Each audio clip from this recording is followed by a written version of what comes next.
Hi everyone, welcome back to the video. आज जो है वीडियो में आपके साथ अपनी महिंद्रा की थार यहाँ पे रहने वाली है। और आज जो है वीडियो का टॉपिक एक सिर्फ नॉर्मल बेसिक वॉक अराउंड या इसका रिव्यू नहीं है।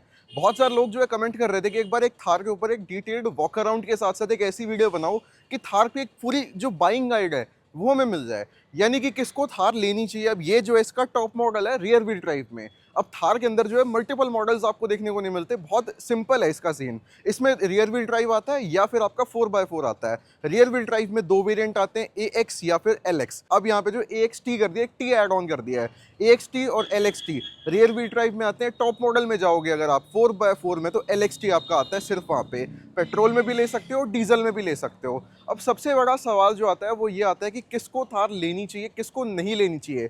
ये ना एक थोड़ी सी कंट्रोवर्शियल कार है, क्योंकि सबसे बड़ी चीज़ इसके अंदर फैमिली नहीं बैठ सकती। ये एक बिटर ट्रुथ है जो कि आपको एक्सेप्ट करना ही पड़ेगा अगर आप एक थार लेने का प्लान कर रहे हो। मैं आपको एक बार कहूँगा इस वीडियो को पूरा देखना। इस वीडियो के बाद आपके सारे जो कन्फ्यूजन्स हैं वो थार से रिलेटेड मैं सॉल्व करने वाला हूँ। बहुत सारे लोग महिंद्रा के शोरूम में जब आते हैं वो थोड़ा सा कंफ्यूज होते हैं कि क्या ये गाड़ी लेनी चाहिए।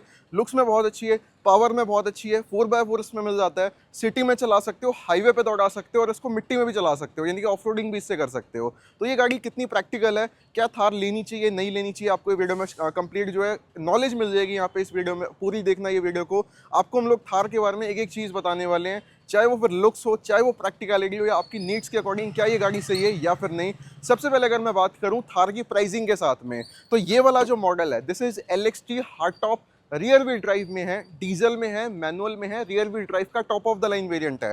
12,99,000 रुपये गाड़ी आपकी एक शोरूम कॉस्ट करती है। अब 13 लाख रुपए एक शोरूम में अगर आप जाते हो, 1 से 1.5 लाख और मिला के अगर आप यहाँ पे स्कॉर्पियन भी ले सकते हो बेस मॉडल, और अगर आप चाहो तो आप क्लासिक भी ले सकते हो बेस मॉडल। वो 7 सीटर गाड़ियाँ, बड़ी गाड़ियाँ, ये छोटी गाड़ी लेकिन टॉप मॉडल।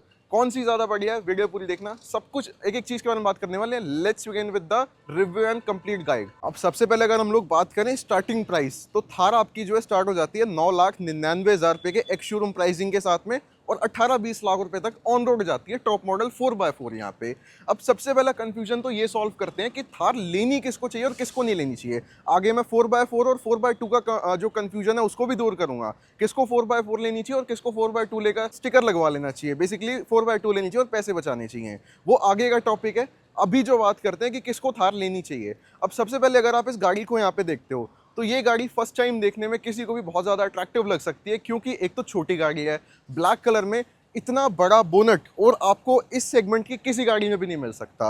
अब अगर आप इस गाड़ी के लुक्स देखते हो तो गाड़ी लुक्स में देखने में बहुत अट्रैक्टिव है। ग्राउंड क्लियरेंस देखते हो तो 226 mm का ग्राउंड क्लियरेंस आता है, जो कि सेगमेंट में सबसे ज़्यादा है। इस सेगमेंट की 10-12 लाख, 15-16 लाख तक की कोई भी गाड़ी उठा लो, 226 mm का ग्राउंड क्लियरेंस किसी गाड़ी में आपका नहीं आता। तो क्या गाड़ी लेने का ऑब्जेक्टिव सिर्फ ग्राउंड क्लियरेंस ही होता है? सिर्फ अच्छा ग्राउंड क्लियरेंस ही क्या एक अच्छी गाड़ी बना सकता है? तो इसका आंसर है बिल्कुल नहीं। गाड़ी के अंदर मल्टीपल चीज़ें होती हैं। सबसे पहली चीज़ उसका कंफर्ट। आप लोग किसके साथ ट्रैवल करने वाले हो? अगर आपकी फैमिली में 2 या 3 लोग हैं, भले ही फिर आपके लिए हो सकता है ये गाड़ी यहाँ पे ठीक हो जाए, लेकिन अगर आपकी फैमिली में 3 से ज़्यादा लोग हैं, अगर आपके जो फैमिली है उसमें कोई ओल्ड एज लोग हैं, कोई बुजुर्ग हैं, तो उनके लिए ये गाड़ी बिल्कुल नहीं है। मैं एक चीज़ बहुत ज़्यादा क्लियरली कह सकता हूँ, इस गाड़ी के अंदर ना 2 लोग बढ़िया ट्रैवल कर सकते हैं। अगर आप इस गाड़ी को एक बार देखते हो तो इस गाड़ी की जो फ्रंट सीटें हैं वो बहुत अच्छी हैं, लेकिन रियर उतनी ही ज़्यादा ख़राब है। ये ऑनेस्ट फीडबैक है, नॉट एनी पेड प्रमोशन। काफ़ी ऊंची लगती हैं, चलाने वाला और पैसेंजर बहुत ईजिली बैठ सकता है, लेकिन रियर में जाना उतना ही ज़्यादा मुश्किल है। अगर आपको यहाँ पे रियर में जाना है तो सबसे पहले आपको बेसिकली क्या करना पड़ेगा, ये जो गेट है आपका यहाँ पे ओपन होएगा, एंड ये जो सीट है आपकी कुछ इस तरीके से यहाँ पे डाउन होएगी, और उसके बाद ये जो एरिया बचता है, ये यहाँ से मुझे ये रियर में जाना पड़ेगा। लेट सपोज अगर मेरी 6 फीट हाइट है तो मेरे लिए तो शायद ये बहुत ज़्यादा मुश्किल चीज़ हो जाएगी, तो मैं तो यहाँ पे रियर में बैठ नहीं सकता। तो क्या थार इस वजह से बेकार है? इसका आंसर भी क्लियर नो है, क्योंकि थार जो है कभी भी एक फैमिली पर्पस के लिए नहीं डिज़ाइन करी गई। Thar is an proper off road, ये एक रफ टफ SUV है, ऊंची गाड़ी है। This is not a family car. अगर आप थार को as an off roading car यहाँ पे देखते हो, this is the perfect vehicle. अब मैं बताता हूँ 3 लोगों के लिए किन के लिए थार बेस्ट है। अगर आपको एक शहर में चलाने के लिए गाड़ी चाहिए, 2 लोग हो या सिंगल पर्सन हो, ऑफिस जाने वालों के लिए गाड़ी नहीं है। मैं शुरू से कहता हूँ ये गाड़ी उनके लिए जिनको एक छोटी कॉम्पैक्ट शहर में चलाने के लिए थोड़ी हवाबाजी टाइप वाली गाड़ी चाहिए, जिनको करनी है थोड़ी सी यार एक रुतबे वाली गाड़ी हो, उनके लिए बेस्ट है। एक प्रॉपर ऑफ रोडिंग चाहिए जब भी बेस्ट है। अगर शहर में एक गाड़ी चलाने के लिए चाहिए, बड़ी गाड़ी आपके पास ऑलरेडी है, 5 सीटर या 7 सीटर आपने रखी हुई है फैमिली के लिए, ये शौक के लिए चाहिए, ये जब भी बेस्ट है। अब जब प्रैक्टिकलिटी की बात छिड़ी चुकी है तो अब एक बार प्रैक्टिकल चीज़ में बूट स्पेस भी आता है। अब एक बार बूट स्पेस मैं आपको दिखा देता हूँ, उससे पहले एक बार रियर लुक्स देख सकते हो।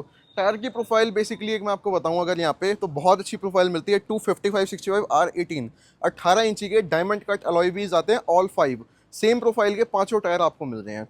अब बूट स्पेस अगर आप देखते हो ना, तो यहाँ पे बहुत ज़्यादा अगेन कंट्रोवर्शियल थिंग है, क्योंकि बूट स्पेस नहीं आता है इस गाड़ी में। इतना ही कुछ बूट स्पेस आपको मिलेगा। रीज़न बीइंग कि गाड़ी का जो बोनट है ना, वो उसको इतना ज़्यादा खींच दिया गया है कि सबसे पहला स्पेस तो यहाँ पे रियर का कॉम्प्रोमाइज़ होता है, दूसरा बूट स्पेस कॉम्प्रोमाइज़ होता है। अब या तो एक चीज़ मिलती है, या लुक्स ले लो या प्रैक्टिकलिटी ले लो। अब इसमें अगर कोई रियर में बैठ रहा है तो ये सीटें हल्की सी रिक्लाइन हो सकती हैं यहाँ पे। ये जो है अभी यहाँ पे आप चेकआउट कर सकते हो, इसको आपने जस्ट खींचना है और ये फुली रिक्लाइन है। इसको हल्का सा ऐसे कर दो, ये स्ट्रेट हो जाएंगी। बिल्कुल नीचे गिराना है तो ये बिल्कुल नीचे भी गिर जाएंगी। ये वाली सीट थोड़ी सी आगे होगी और ये पूरी नीचे गिर जाएगी। कुछ बेसिकली ये इस तरीके से यहाँ पे ये अब जो है ये ठीक ठाक बूट स्पेस आपको ऑफर करा देगी। लेकिन अगर आप सोचो कि आप एक बढ़िया कंफर्ट भी ले लो, रियर में बैठ भी जाओ और उसके बाद भी बूट स्पेस मिल जाए, that is completely not possible. तो यहाँ पे आपको रियर विंडशील्ड पे वाइपर वॉशर मिल जाता है, डिफॉगर मिल जाता है एंड बूट स्पेस इतना कुछ मिल जाता है। अब अगर मैं बात करूं यहाँ पे कैसा कुछ ओवरऑल रियर प्रोफाइल देख के रख रखा है, तो रियर से भी एक बार आप यहाँ पे देख सकते हो। लुक्स एंड ऑल आपको काफी अच्छी लगने वाली है। मैंने सबसे पहले ये चीज कही थी, ये गाड़ी जो है हवाबाजी वालों के लिए बढ़िया है, लुक्स वालों के लिए बढ़िया है। सो भाई अब एक बार आपको एक झलक यहाँ पे जो मैं इंटीरियर के दिखा देता हूँ, बहुत ज्यादा आपका टाइम वेस्ट नहीं होगा इसमें। अब सबसे पहले तो जो इसमें लेटेस्ट फेसलिफ्ट आया था उसमें यहाँ पे थार रॉक्स वाली डिस्प्ले आ चुकी है एंड म्यूजिक सिस्टम यहाँ पे काफी सही सही आपको मिल जाता है। दो यहाँ पे आपको ऊपर की साइड में कंपोनेंट दो ट्विटर दे के रख रखे हैं, दो कंपोनेंट आपके ये आगे की साइड में यहाँ पे आ जाते हैं। ये देख लो, ये यहाँ पे दे के रख रखे हैं। ये वाला ये पूरा एरिया आपका जो है कंपोनेंट का यहाँ पे रहने वाला है। अब कंफर्ट की बात करते हो तो कंफर्ट बढ़िया है यहाँ पे। रियर में बैठने में अच्छा नहीं होता, फ्रंट में तो देखो अच्छा देके रख रखा है। आर्मरेस्ट भी यहाँ पे स्लाइडेबल मिल जाता है, मैनुअल हैंड ब्रेक मिल जाती है कुछ इस टाइप की आपकी, 6 स्पीड मैनुअल गियर बॉक्स है यहाँ पे। एंड स्टीयरिंग की बात करते हो तो काफ़ी हार्ड स्टीयरिंग व्हील है। तो अगर कोई आपके घर में आपके फादर चलाते हैं, थोड़ी सी एज ज़्यादा है अगर उनकी, तो उनको थोड़ा सा हो सकता है इसमें यहाँ पे इशू फील हो, नहीं भी हो सकता, सबकी अपनी अपनी प्रेफरेंसेस है यहाँ पे। अब ये तो बात होगी कंफर्ट के बारे में। बाकी अगर रियर में कोई बाय चांस बैठ जाता है तो रियर में आपको एसी वेंट वगैरह देके रख रखे हैं। रियर की ये जो विंडोज है ये खुलती नहीं है, इसकी वजह से यहाँ पे थोड़ी दिक्कत होती है सबको। बाकी यहाँ पे एक एलईडी लाइट मिल जाती है और ये पूरी फाइबर की रूफ है यहाँ पे। तो अब बात कर लेते हैं यहाँ पे आगे अपने इंजन के बारे में। चलो सो अब लगे हाथ एक बार इंजन को भी यहाँ पे जान लेते हैं कि थार के अंदर जो इंजन आता है वो क्या पावर निकाल के देता है, 4x2 में क्या फ़र्क है, 4x4 में क्या फ़र्क है, पेट्रोल में क्या फ़र्क है। अब सबसे पहले बात करते हैं रियर व्हील ड्राइव यानी कि 4x2 के बारे में। तो 4x2 आप थार ले लो, चाहे आप AXT ले लो, चाहे आप LXT ले लो, इसमें मिलता है 1.5 लीटर का इंजन जो कि एक छोटा इंजन है। जबकि अगर आप इसको 4x4 से कंपेयर करते हो जो कि टॉप मॉडल इसका आता है, वो उसमें आता है 2200 सीसी का, जो सेम स्कॉर्पियो N और XUV 7XO और क्लासिक के साथ में जो इंजन आपको मिल रहा है। अब ये जो छोटा इंजन है ये 1.5 का है, ये निकाल के देता है 117 bhp की पावर, 300 Nm का टॉर्क। अगर आप जाते हो टॉप मॉडल में 4x4 में, वो निकाल के देता है 130 bhp की पावर, 300 Nm का टॉर्क। टॉर्क जो है वो स्टैंडर्ड है अक्रॉस ऑल द वेरिएंट, चाहे 4x2 ले लो या फिर आप 4x4 ले लो। फर्क कहाँ आएगा bhp में, ये निकाल के देता है 117 bhp, 4x4 में चले जाओगे वहाँ 130 bhp आ जाएगी।